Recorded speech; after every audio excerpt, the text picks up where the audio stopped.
Starch की उपस्थिति की जांच के लिए किस विलयन का उपयोग करते हैं? देखिए, पेड़ पौधा के पत्ता में स्टार्च होता है। पत्ता में क्या होता है? स्टार्च। स्टार का चक्कर तो हल्का नीला नीला दिखाई देता है, ठीक है।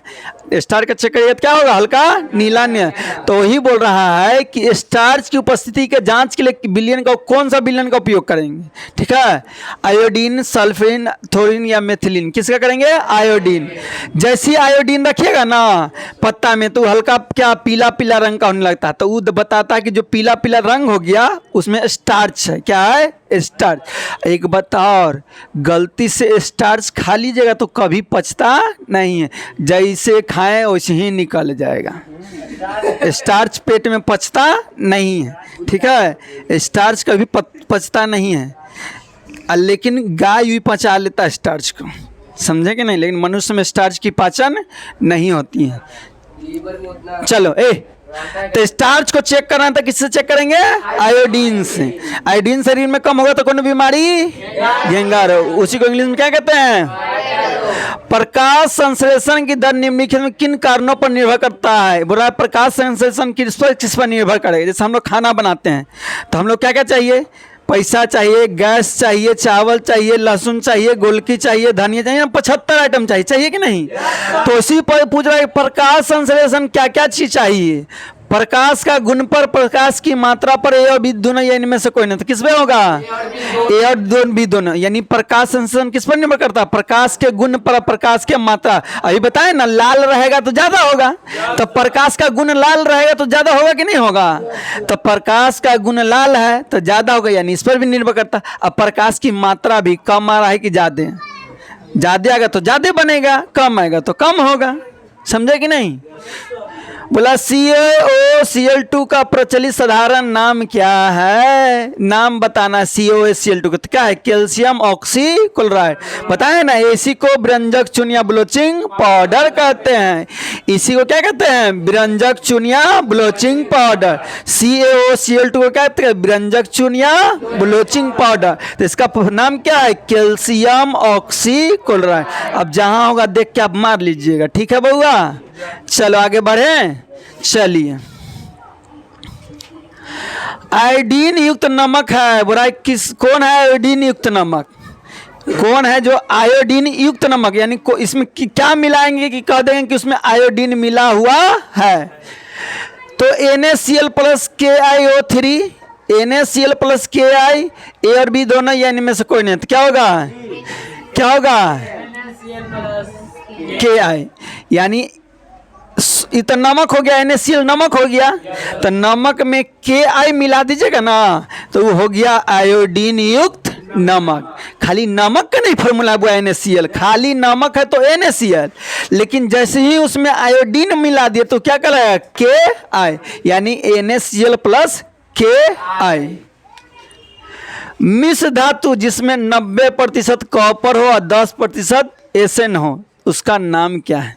एसएन को टीन कहते हैं। एसएन को क्या कहते हैं? टीन। यानी कौन है इसमें जिसमें 90% कॉपर है और 10% एसएन यानी टीन, तो उसका नाम क्या है? सोल्डर, पीतल, जर्मनी, सिल्वर या कांसा? क्या होगा? कांसा। कांसा। कांसा के बर्तन देखे हैं, ठीक है। तो उसमें 90% कॉपर और 10% टीन रहता है। ऑक्सीजन गैस एक अणु के दो परमाणु के बीच कितने आबंध होते हैं? आपको बताए हैं 3 गो। हाइड्रोजन में कितना आबंध? बोलो। हाइड्रोजन में एकल आबंध, ऑक्सीजन में 2 आबंध, नाइट्रोजन में 3 आबंध। अब बोलिए एक आबंध किस में? इतना बच्चा में वजन निकलेगा। एक आबंध किस में? जोर से बोलो, अरे जोर से बोलो। हाइड्रोजन में, ठीक है। 2 आबंध, 2 आबंध, 3 आबंध, नाइट्रोजन। तीनों पूछता है बारी बारी सुलट के। तो अभी क्या पूछा है? ऑक्सीजन में। तो ऑक्सीजन में क्या आबंध? 2 आबंध। कोई दिक्कत? अरे बोलो मर्दाना, जैसे लगता है छक्का जैसे चिल्लाता है तू लोग हो। साफे शर्म ले, आज को घोल के पी गया। तू लोग बच्चा है, नाम डुबाने वाला है। चलो आगे। अरे आगे बउआ। यशद पुष्प क्या है? बोला यशद पुष्प क्या है? बउआ बोला यशद पुष्प है क्या?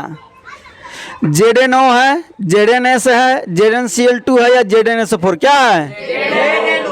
ZnO। ये क्या है? यशद पुष्प। क्या है? यशद पुष्प।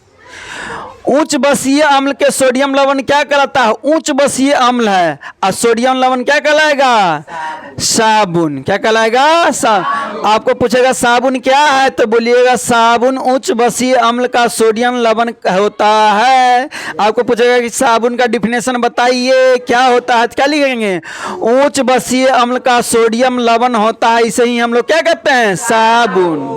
क्या कहते हैं? साबुन। आगे बढ़े। निम्नलिखित में कार्बोनिक समूह का संकेत है, बोला कार्बोनिल। किसका? कार्बोनिल।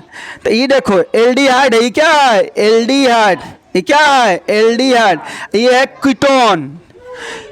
CHO को कहते हैं एल्डिहाइड। CHO को क्या कहते हैं? CHO को क्या कहते हैं? एल्डिहाइड। और CO को कीटोन। क्या कहते हैं? कीटोन। ये हो गया कार्बोसिलिक अम्ल। क्या हो गया? कार्बोसिलिक। तो यही पूछा कार्बोसिलिक अम्ल। तो COOH होता है कार्बोसिलिक अम्ल, CHO होता है एल्डिहाइड, और CO होता है कीटोन। कीटोन। कोई दिक्कत? चलिए आगे। ए बउआ, अरे आगे करन हूँ।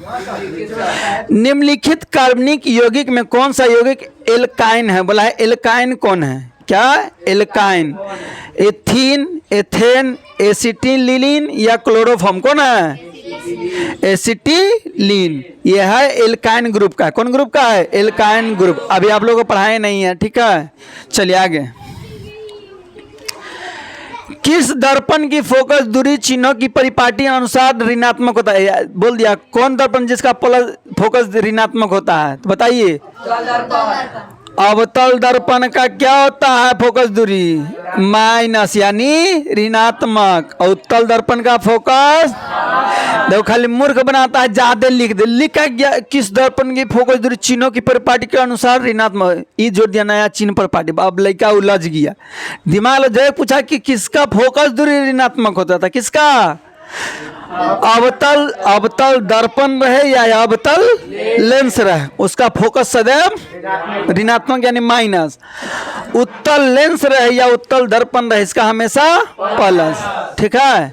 चलिए, अवतल दर्पण में आवर्धित काल्पनिक प्रतिबिंब बनाने के लिए वस्तु को कहाँ रखना है? अवतल दर्पण में प्रतिबिंब बना, आवर्धन यानी बड़ा बनाना है। आवर्धित मतलब बड़ा। तो कहाँ रखेंगे?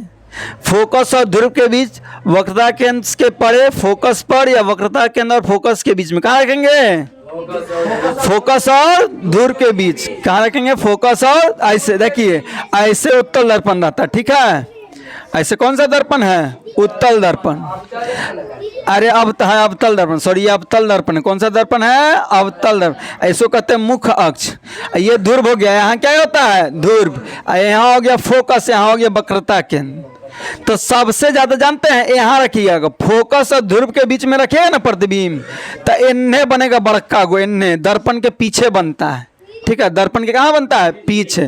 तो यहाँ पूछा था कि कहाँ रखना है, तो फोकस और ध्रुव के बीच। अवतल दर्पण में फोकस और ध्रुव के बीच रखेंगे ना वस्तु को, तो बड़का गो प्रतिबिंब बनेगा। कितना गो बनेगा? बड़का गो। आगे।